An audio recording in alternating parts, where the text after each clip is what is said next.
Piense por un momento, si usted comete un error, comete una falta y por alguna razón usted ha errado, como en efecto hemos errado.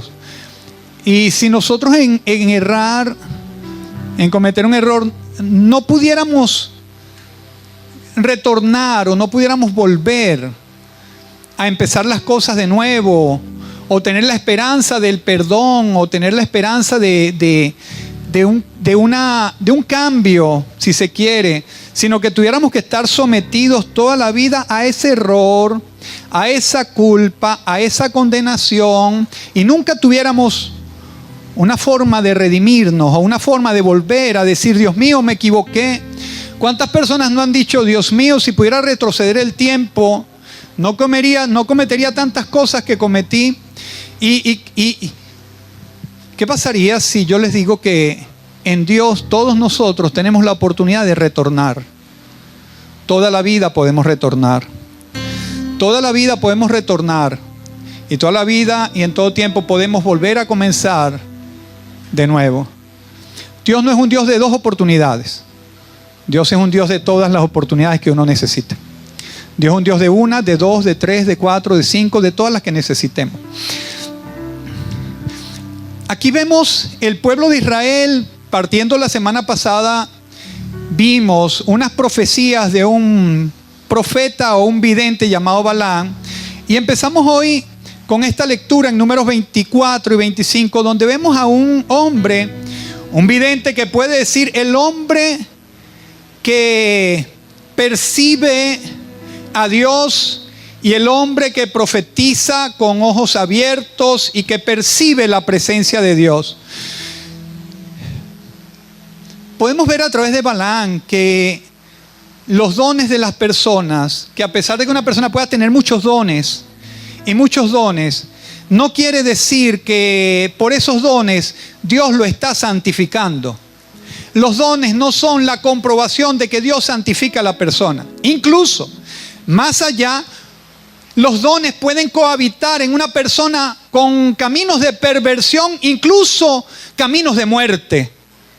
Y los dones pueden cohabitar en una persona que va camino a la muerte, camino a la perversión. Jesús lo dijo, no todo el que me llame Señor, Señor, tendrá conmigo parte en el cielo. Entonces, Balaam nos presenta a este hombre que cohabitan los dones y un camino de corrupción y de perversión, pero en este momento él puede percibir cómo Dios lo usa. Interesantemente, cómo lo usa siendo un hombre que tiene un camino que va perdido completamente sin Dios.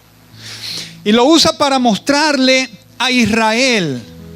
Y él se pone en un lugar para observar a Israel y ve con los ojos de Dios. Efectivamente dice, cuán hermosas son tus moradas, oh Jacob, qué bellas son tus tiendas, oh Israel.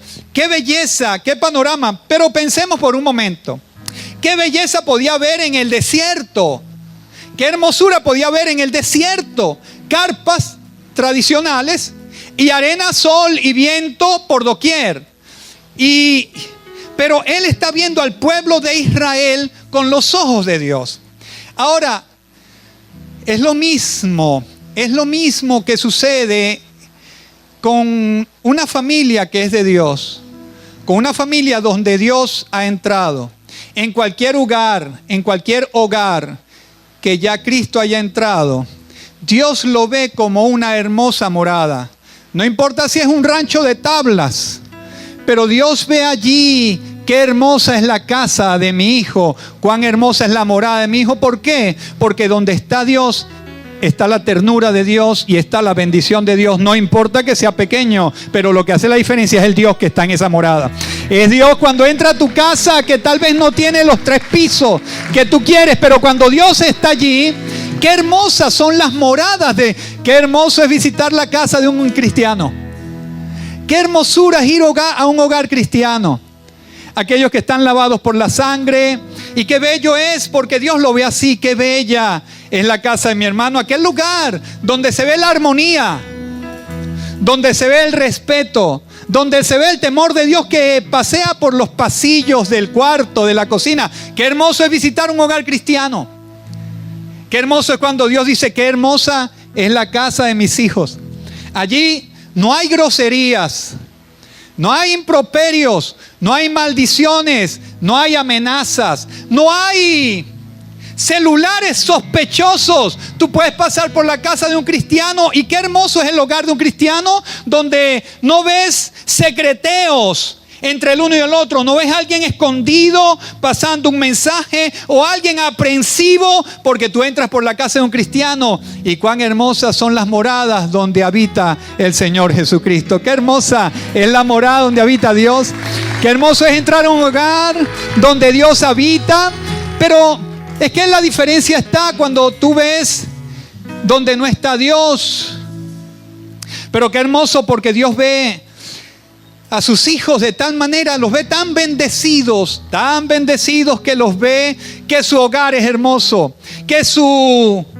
Ahora, no estoy diciendo que no cometen errores, claro que sí cometen errores, pero saben caminar una vez más en el orden de Dios. Necesito aclarar eso por un momento. Y qué hermoso es la morada del cristiano, cuando si alguien se equivoca puede tener la sensibilidad de pedir perdón y decir: perdóname, me equivoqué, fui yo fui el que erré. Qué hermoso es cuando no se escuchan las amenazas, donde no se escuchan las palabras soeces y terribles que fluyen muchas veces por los labios de personas que oscurecen una atmósfera tan hermosa como Dios lo ve. Qué hermosas son las moradas del pueblo del Señor. Qué hermosa es tu casa, familia. Qué hermosa es tu casa. Tal vez no es que tienes un jardín, tal vez no tienes un puesto de estacionamiento, pero Dios está allí y Dios te ve hermosa tu morada y tu casa. Pero no solo ve hermosa tu casa, sino que la Biblia dice que la ve fértil. Y Él nos ve a la familia de Dios, la ve fértil, poderosa, creciente, productiva y próspera. ¿Y cómo no lo va a ver Dios próspera un hogar cristiano? ¿Cómo no va a ver próspera Dios? La prosperidad avanza por el hogar cristiano. ¿Cómo no lo va a ver? Si apenas el primer día, solo el primer día que alguien le da su vida a Cristo, entra la prosperidad del cielo sobre su casa. Y no me diga que no. Entra la prosperidad del cielo. Y se lo demuestro. Porque cuando Cristo entró en la casa, ese juego de parlay que te acababa la vida, ya no lo vuelves a practicar, ¿sí o no? Ya estar jugando el loto, las loterías o los caballos para entretenerte, ya eso se detiene. Ya nada más al detenerse eso, por el poder de Dios, entró la prosperidad sobre tu vida. Nada más. Dios ve la prosperidad del hogar. Cuando tú llegaste a Cristo y dejaste el amante, donde se te iba todo el dinero, donde se te iba todo el placer, donde se te iba todo, y llevabas a tu casa solo sobras. Ahora, cuando llegaste a Cristo, traes el reino de Dios a tu casa. Eso es prosperidad del cielo sobre la vida. Cuando una persona abandona los malos caminos, cuando una persona abandona la perversión, cuando una persona abandona los malos hábitos, esos malos hábitos que nos rodeaban a nosotros, malos hábitos para comer. Comíamos como cerdos muchos. Comíamos tal vez porque había comida, pero no para alimentarnos. Pero cuando viene el Cristo de la gloria, nos pone orden hasta en la boca. Nos organiza. No me diga que ya sus hábitos de dormir son los mismos. Cuando usted amanecía con Polar a las 12 de la noche, celebrando con el oso, y a la 1 de la mañana se pedía pasapalos, carne, cochino, y se acostaba a dormir para pararse a las 7 de la mañana, donde su cuerpo estaba sufriendo un desgaste y un deterioro, donde estaba cambiando el tiempo de vida por una vida licenciosa en este tiempo, donde debían vivir 80 años y solo va a vivir 60 porque se consumió 20 por los malos estilos. No me diga que cuando Cristo entra y le cambia la vida, usted no va a vivir más. Eso es prosperidad del cielo sobre la vida. Porque ahora usted no tiene que vivir menos años, porque Dios entra a su vida y lo cambia. Eso es cuando entra Dios en la vida del creyente. Cuando entra en la vida del creyente, cambia su forma de vestir. No hace falta decirle a las santas que no enseñen el ombligo. Porque cuando Cristo entra no hace falta un fiscal humano, solo hace falta el poder del Espíritu Santo que convence a la persona de pecado, de justicia y de juicio, y no necesita un fiscal que le ayude. Cuando entra el Espíritu Santo viene la prosperidad del cielo sobre la persona. Su vida cambia, su vocabulario cambia, ahora es más respetado porque ya deja de decir groserías. Porque ya en su casa no se escuchan las malas palabras. Y ya su jefe se queda tonto porque usted no le dice lo mismo que le decía. Eso es prosperidad dentro de la familia cuando entra Cristo. Y Cristo los ve tan prósperos. Prósperos que prosperen en la vida. Van a cerrar mejores contratos, mejores negocios. Van a tener más oportunidades en la vida y van a vivir más larga vida que cualquier persona que no tenga a Cristo. Y así Dios lo ve. Pero lo ve con más allá, lo ve con un legado. ¿Sabe cuántas personas no han dicho? Mis hijos, tal vez mis hijos heredan esta enfermedad que yo tengo, o heredan lo borracho del abuelo, y tal vez mis hijos terminen caminando los caminos de la familia, ebrios u homosexuales, o lesbianas, o corruptos, o perversos. Pero Dios ve a los hijos y dice que sus generaciones serán benditas por 1000 generaciones. Nuestro legado es bendito y bendecido. No me diga que eso no es prosperidad. Es la bendición que Dios tiene para sus hijos. Y Dios ve nuestras generaciones benditas. Él ve nuestras generaciones bendecidas. Él ve nuestras generaciones en victoria. Y Balaam no pudo lograr por nada que Dios se apartara de su pueblo. Balaam no pudo lograr que su pueblo fuera maldecido por Dios. Balaam hizo todo lo posible, como cualquier brujo que usted conoce, que quiere sacrificar un chivo para que a usted le vaya mal. Balaam estuvo haciendo tanto sacrificio y tantas cosas para procurar ver cómo le iba mal al pueblo de Dios. ¿Sabe por qué?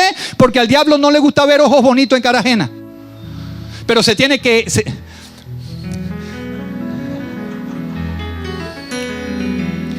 que aprender a vivir con eso. Y se lo va a tener que calar. Se lo va a tener que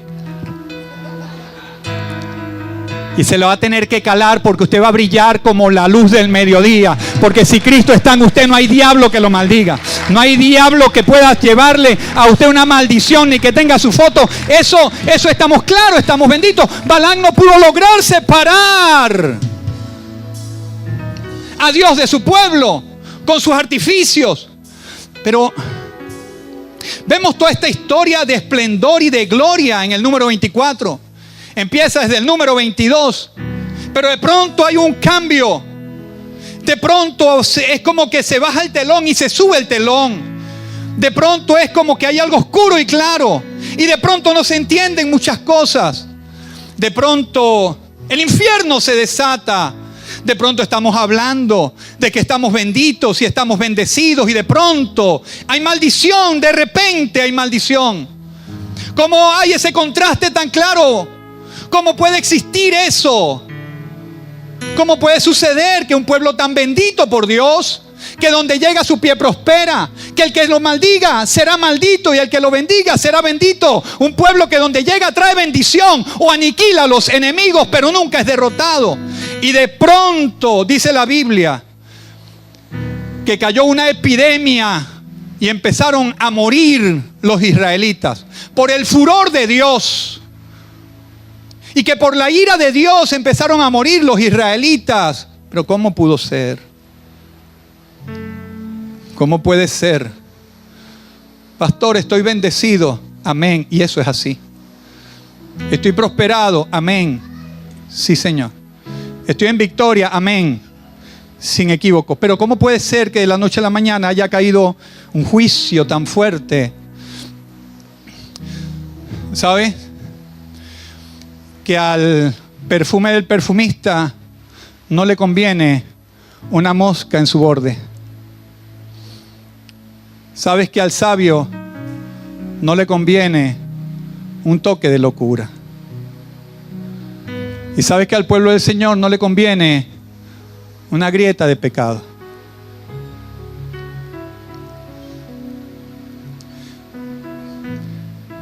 Balaam no pudo maldecir al pueblo. Pero Él hizo algo para poder llegar a que el pueblo se alejara de Dios. Porque bien que nada nos puede separar a nosotros del amor de Dios, hay algo que nos separa a nosotros de Dios y es el pecado. Y Balaam, dice la Biblia, que le enseñó a los moabitas, a las moabitas, a ver cómo podían hacer para que el pueblo de Israel fuera apartado de Dios, no por Dios sino por ellos. Y dice la Biblia que Balaam, no pudiendo maldecirlo, instruyó al pueblo moabita para que vinieran las mujeres de Moab a seducir a los hombres de Israel. Y dice la Biblia que ellos aceptaron la venida de las mujeres y con ellas empezaron a tener fornicaciones. Y estas fornicaciones los llevaron a rendirle culto a Baal-peor, el demonio de los moabitas. Ellos fueron seducidos y se fueron a practicar el pecado por la lujuria. Se desató por las mujeres moabitas que vinieron a buscar. Vean el contraste de la ternura y de la grandeza al infierno del que les voy a hablar. Qué lindo es hablar de la ternura, qué terrible es tener que hablar del infierno. Pero si nos salimos del infierno, vamos a quedar allí creyendo que estamos en el cielo. Dice la Biblia que enseñaron a fornicar. Balaam le enseñó a las mujeres a seducir a los hombres de Israel. Ahora, los hombres de Israel se fueron a cometer pecado con las mujeres. Ahora, esto no se trata, queridos, de que no pecamos. Escúchenme, las mujeres de Moab siempre estaban ahí y siempre estuvieron allí. Es decir, la tentación siempre está y siempre estará. Y por la tentación no se condenó al pecado, porque estaban tentados, pero no. Cuando cae la maldición es cuando accedieron a ir a pecar con las mujeres. Pero ahí siempre estuvieron las mujeres moabitas. Qué cosa terrible para un evangélico buscarle una inconversa. Yo se me pongo a preguntar, pero ¿cuál es el desespero? Que van a buscar a las inconversas. No sé si es porque como tienen verbo se quieren aprovechar de la gracia para buscar a una filistea. Pero ellos se desenfrenaron hacia las moabitas. Se fueron hacia las que no tenían el temor de Dios como ellos lo tenían. Se desató el infierno por el pecado. Ahora, el pecado originó que empezara a morir gente.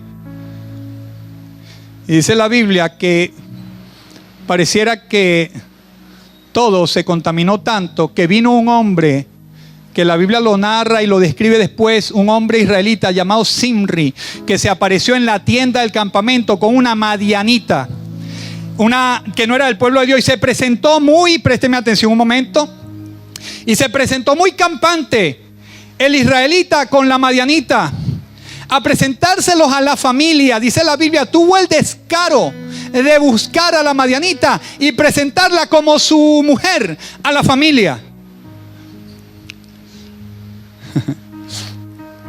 Cuando en una familia los padres desintegran el evangelio, los hijos se emancipan. Y entonces se puede escuchar aquella propuesta que le dijeron a una mujer y a una hermana, que uno tiene que estar vivo para escuchar tantas cosas. Que la hermana tiene una casa, pero su hijo tiene una novia que también se congrega. ¿Qué cosas? Y que ellos querían hacerse novios para ver si la mamá cristiana les podía dar una habitación para que ellos cohabitaran juntos, es decir, vivieran juntos. Porque por lo menos ya se había dado cuenta que el hijo no era gay. Y entonces vamos a poner a vivir a los dos hermanitos o a este hermano de la iglesia con una mujer porque le voy a dar mi casa. Cuando un hijo llega a la casa y le dice, mira mamá, ya yo no soy de tu religión, aquí tengo este piercing aquí y aquí y aquí y aquí y ya me tatué aquí y aquí. No estoy condenando eso, lo que quiero decir es que nunca lo había hecho y de repente lo quiere hacer. Sin propósito y sin destino, solamente por rebelión. Es la persona, el hijo o el hombre que llega donde está todo corrupto y dice, mira mamá, yo lo que fumo. Cuando el hijo llega a la casa y dice, yo lo que quiero es fumar marihuana, yo no quiero tener tu religión. Me gusta la marihuana. Es el hombre que ve a la familia que se desintegró y él siente que puede liberarse de la religión que lo atormenta. Porque mientras los padres se mantienen rectos, los hijos tienen un parámetro para seguir. Pero cuando los padres se emancipan, los hijos no tienen dónde aferrarse y caminan por la perdición. Y le dicen al padre: ¿qué me vas a estar diciendo tú? Dice la Biblia que este muchacho se paró como diciendo: bueno, aquí tengo a esta mujer y se la calan. No me importa la ley. No me importa que diga que un israelita no puede mezclarse con una inconversa o con una filistea o con una moabita, con alguien que no sea de la tierra de Israel. Me lo como pan esa ley. Aquí les presento, cálense todos ustedes a mi mujer inconversa o a mi mujer filistea.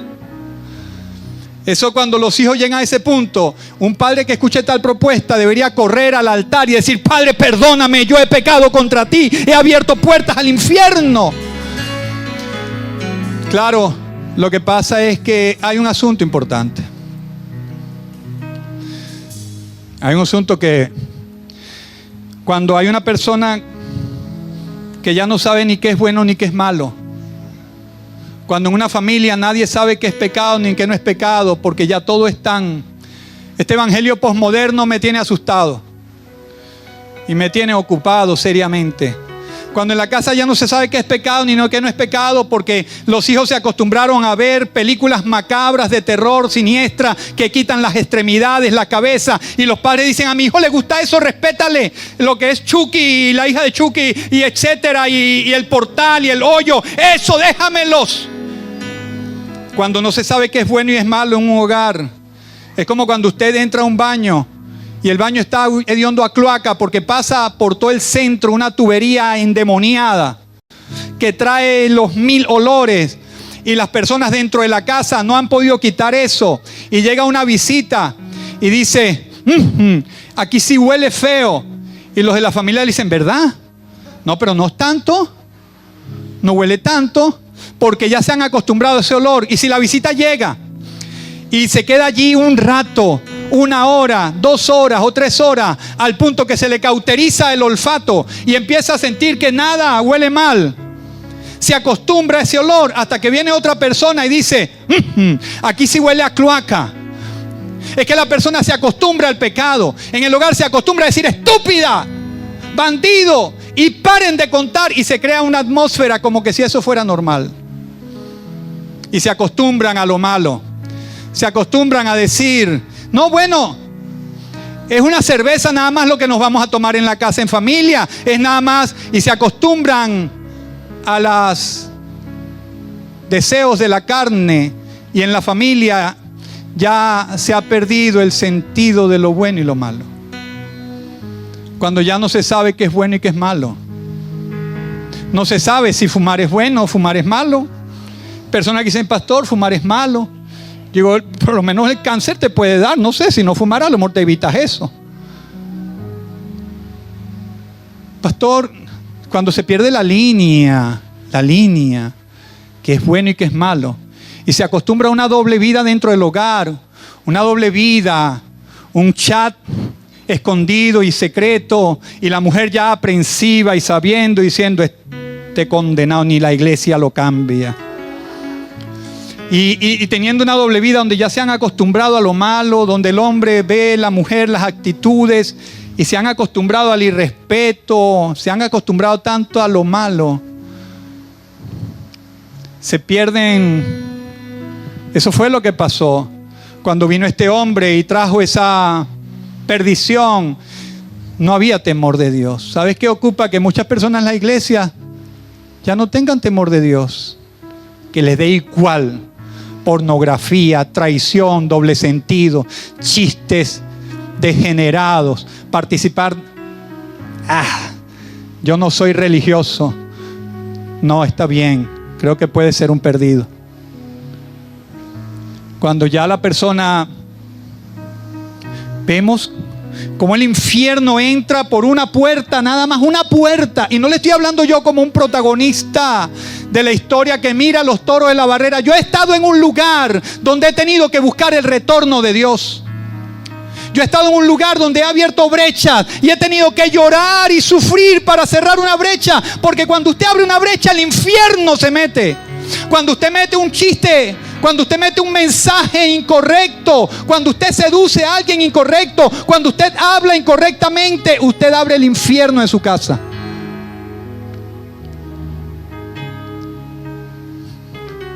Pastor, pero no somos todos en la iglesia. Oh, gloria a Dios. Pero por una sola alma que hoy pueda retornar a Dios, vale la pena este sermón. Una sola alma, una sola que diga: yo soy ese hombre. Una sola alma. Una sola alma es valiosa. Una sola alma es valiosa. Dios trajo el juicio. Dice la Biblia que se levantó un hombre llamado Finés, hijo de Aarón. Y cuando escuchó semejante barbarie, cuando escuchó semejante propuesta, un irrespeto. Es como la persona en la casa que tiene todavía temor de Dios y a alguien se le sale una grosería y alguien dice: Señor, perdónanos. Es que esto no te agrada. Es cuando alguien está en el temor de Dios. Y se levantó Finés, un hombre sacerdote lleno de Dios. Y cuando escuchó eso, tomó una lanza y se fue al campamento donde estaba Zimri y donde estaba Cosbi, la mujer madianita, y los atravesó a los dos. Y dice la Biblia que atravesándolos se detuvo la muerte y se detuvo la mortandad. Pero para cuando se detuvo, ya habían muerto 24,000 israelitas. Usted me dirá: pastor, pero tampoco eran tantos. Si salieron con 3 millones de Egipto, no era ni el 1%. Sí, pero le voy a decir algo. Una sola alma para Cristo cuenta. Que una sola alma no se pierda cuenta bastante. Que uno solo retorne cuesta. Y cuenta para Dios. Toda alma cuenta para Dios. Que una sola persona retorne a Dios cuenta. Cristo murió en la cruz del Calvario. Ya hubo un derramamiento de sangre por nuestros pecados. Ya Él murió para perdonar nuestros pecados. No quiero presentar una santidad mística, inalcanzable, como de un punto de vista perfecto en esta carne y en este vaso de barro. Quiero presentar, al contrario, una santidad práctica en la realidad que nos une a todos, que estamos en vasos de barro. Por misericordia de Dios somos lo que somos. Y es que nosotros vamos a fallar de seguro. Vamos a fallar. Pero aún pecando, podemos retornar a Dios. Aún cuando se abrió la brecha del infierno, poder decir: Dios, no tengo que esperar tantas muertes. No tengo que esperar que el hogar se destruya. No tengo que esperar un divorcio. No tengo que esperar un fracaso, una quiebra. No tengo que esperar un rompimiento de la familia. Dios, perdóname. Todos tenemos la capacidad de retornar. Pero ustedes me dirán: pastor, si usted supiera con quién yo vivo. Ni pastor fuera usted. Pastor, si yo le mandara 2 noches a este hombre con el que yo vivo, usted abandonaría el ministerio. Y otros por ahí me dicen: pastor, si supiera la mujer que yo tengo, ay, esa no me deja ser a mí lo que yo soy. Si supiera, pastor, lo que yo tengo que soportar. Si supiera. No necesito saberlo. Yo lo que necesito saber es que Dios y yo somos mayoría, y que Jesús conmigo es mayoría, y que con Jesús yo puedo alcanzarlo todo. Y no quiero el infierno que aunque se desate me lleve un paso atrás. Que quiero cerrar la brecha, aunque otros la abran, yo la cierro. Que aunque otras personas puedan decir: pastor, yo fuera mejor si tuviera un mejor hijo. Mentira. Si no eres mejor con Cristo, no eres mejor con nadie. Se necesita un tiempo en que la gente deje de estar echando la culpa a alguien y suma su responsabilidad y cierre la brecha y diga: yo con Dios soy mayoría. Señor, perdona mis pecados, perdona los pecados de mis padres, perdona los pecados de mis hijos, pero yo hoy no voy a participar en el pecado. Se necesita que alguien ya deje de echarle la culpa a alguien por el amor de Dios y salgamos del espíritu adámico. y entremos en el espíritu de la resurrección y digamos: yo he pecado contra el cielo y contra Dios Padre, perdóname. Hoy vengo a cerrar la brecha que he abierto. Tu vida, déjame confirmártelo, tu vida nunca va a ser satisfecha teniendo al mejor esposo, la mejor esposa, los mejores hijos, al mejor pastor, al mejor ministerio, al mejor grupo de adoración. Tu vida nunca va a ser satisfecha por los hombres. Solo tu vida va a ser satisfecha cuando esté en plena línea vertical con el Señor de los señores, con el Rey de reyes, con el Cristo resucitado, con el Dios eterno de las edades, con el Alfa y el Omega, con el primero y el último, con el Príncipe de paz, con aquel admirable consejero, Dios fuerte, Padre eterno, que dio su vida por nosotros, que en la muerte aplacó la ira de Dios, viendo la sangre de su Hijo derramada. ¿Por qué seguir derramando sangre en los hogares? ¿Por qué más muertes en los hogares? ¿Hasta cuándo tenemos que esperar para venir a Cristo decididamente? Que haya una tragedia, que haya una persona con cáncer en la casa, que alguien muera y a la pie de la tumba empezar a llorar. Porque hay que esperar tragedias para unirse. Porque hay que esperar algo tan trágico para empezar a buscar a Dios. ¿Cuál es el secreto de esperar que descubran a la persona en el pecado para arrepentirse? Porque nosotros mismos no somos capaces de decir: Dios, perdona mis pecados. Perdóname. Lo hice mal. Ayúdame. Pastor, no somos todos, está bien. Pastor, yo estoy peleando la buena batalla de la fe. Sígala peleando. Sígala peleando. Siga prosperando. Siga manteniéndose sano. Siga manteniéndose en victoria. Siga manteniéndose firme y siga creyendo que si se equivoca, Dios lo perdona. Nunca abandone el camino de la redención. Siempre retorne a casa cuando falle. Siempre retorne cuando falle. Por el amor de Dios. Hay tanta hipocresía en el pueblo evangélico.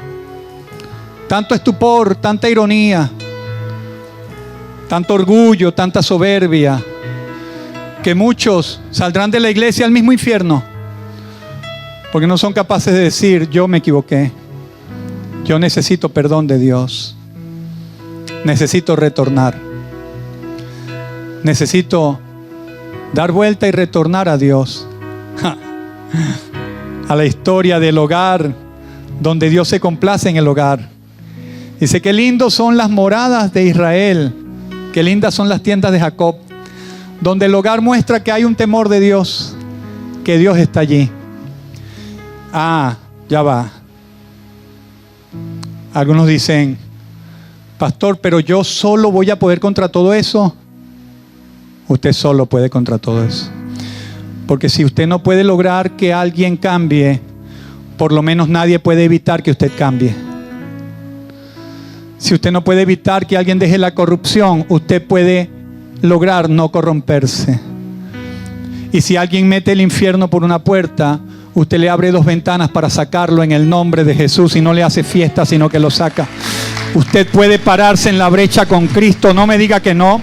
No me diga que una sola persona pudo cambiar Alemania y le dijeron: Martín Lutero, toda Alemania está en tu contra. A lo cual él, parándose, creyéndose él y teniendo claro Martín Lutero que la gente lo veía como una estrella fugaz, como una estrella, y él dijo: la gente me ve como una estrella, pero lo que soy es un planeta errante, deprimido.